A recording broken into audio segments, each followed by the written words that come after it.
யோசுவா ஆகமம் அதிகாரம் 8.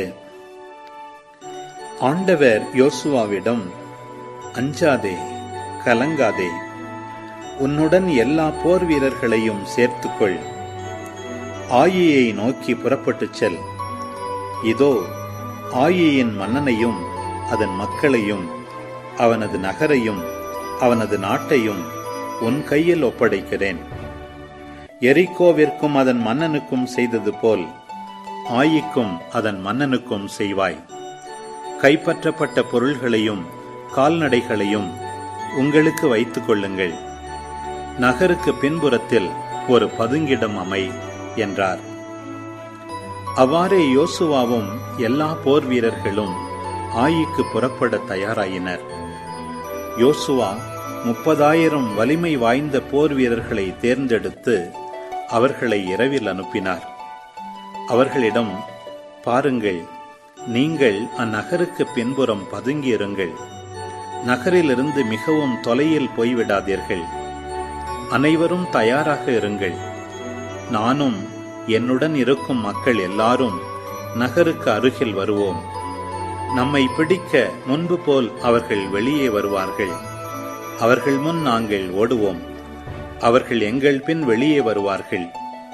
நகரிலிருந்து வெகு தூரம் வரும் வரை அவர்களை கொண்டு வந்து விடுவோம். அவர்கள் முன்பு போல தப்பி ஓடுகின்றார்கள் என்று சொல்லிக் கொள்வார்கள். நாங்கள் அவர்கள் முன் ஓடுவோம். நீங்கள் பதுங்கிடத்திலிருந்து எழுந்து நகரை கைப்பற்றுங்கள்.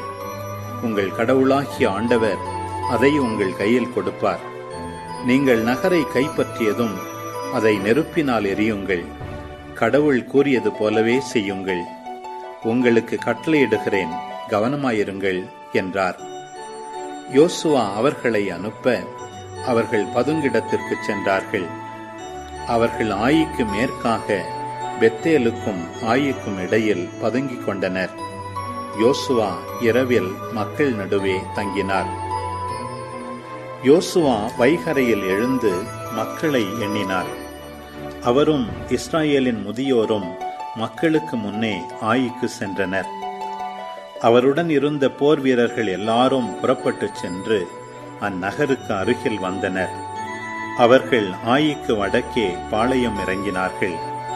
அவர்களுக்கும் ஆயிக்கும் இடையில் ஒரு பள்ளத்தாக்கு இருந்தது. யோசுவா ஏறக்குறைய 5000 பேரை கூட்டிக் கொண்டு சென்று பெத்தேலுக்கும் ஆயிக்கும் இடையில் நகருக்கு கிழக்கே பதுங்கிடத்தில் தங்கச் செய்தார்.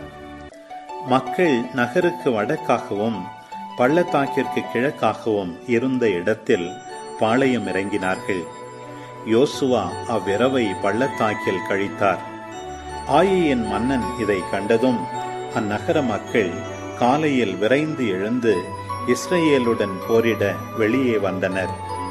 அவனும் மக்கள் அனைவரும் ஒரு குறிப்பிட்ட இடத்திற்கு அராபாவுக்கு முன் வந்தனர். நகருக்கு பின்புறம் எதிரிகள் பதுங்கியிருந்ததை அவன் அறியவில்லை. யோசுவாவும் எல்லா இஸ்ராயேல் மக்களும் அவர்கள் முன் தோற்றவர்கள் போல் பாலை நிலம் நோக்கி ஓடினார்கள். நகரில் இருந்த மக்கள் எல்லாரும் ஒன்று கூடி அவர்களை துரத்தினர். அவர்கள் யோசுவாவின் பின் ஓட நகரிலிருந்து பிரிக்கப்பட்டனர். இஸ்ரவேலை துரத்தி ஆயி, பெத்தேல் இவற்றிலிருந்து வெளியே வராதவன் எவனும் இல்லை. அனைவரும் நகரை திறந்துவிட்டபடியே வெளியேறி இஸ்ரவேலின் பின்னே ஓடினர்.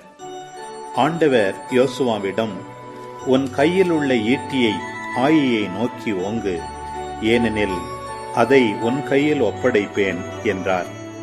அவ்வாறே யோசுவா தம் கையில் இருந்த ஈட்டியை ஆயியை நோக்கி ஓங்கினார். பதுங்கியிருந்தவர் வேகமாக தம் இடத்திலிருந்து எழுந்தனர். யோசுவா கையை ஓங்கியதும் அவர்கள் வேகமாக ஓடி வந்து நகரினுள் புகுந்து அதை கைப்பற்றி விரைவாக அந்நகரை நெருப்பால் எரித்தனர். ஆயியின் மக்கள் திரும்பி பார்த்தனர்.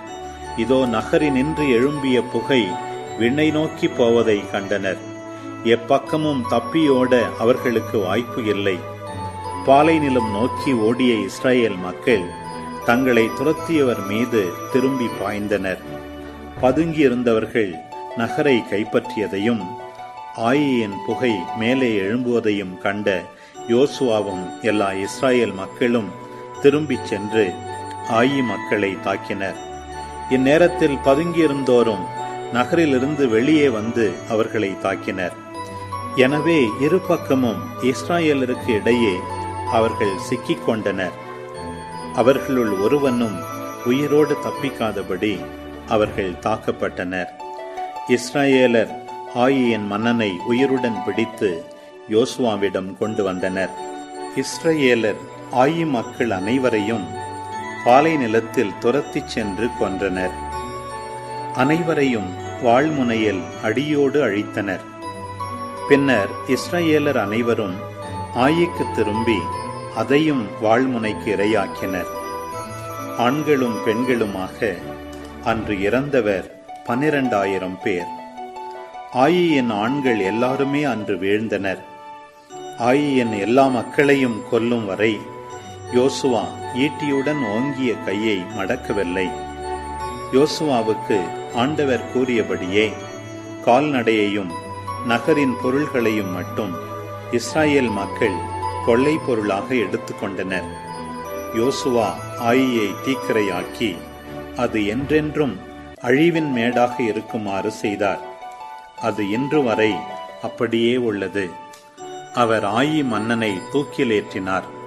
கதிரவன் சாய்ந்தவுடன் யோசுவாவின் கட்டளைப்படி அவர்கள் அவன் உடலை தூக்கிலிருந்து இறக்கி நகரின் நுழைவாயிலில் எறிந்தார்கள்.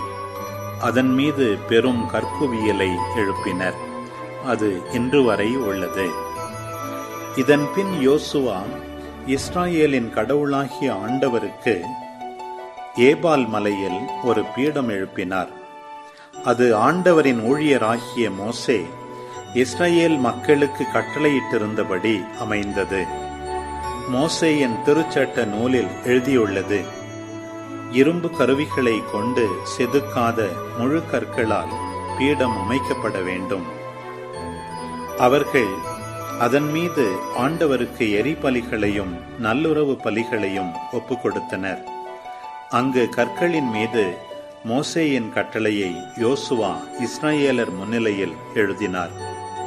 இஸ்ராயேல் மக்களும் வெளிநாட்டவரும் முதியோர் அலுவலர் நீதிபதிகளுடன் பேழைக்கு முன்னே இருமருங்கிலும் நின்று கொண்டிருந்தனர். லேவிய குருக்கள் ஆண்டவரின் உடன்படிக்கை பேழையை ஏந்தி கொண்டிருந்தனர்.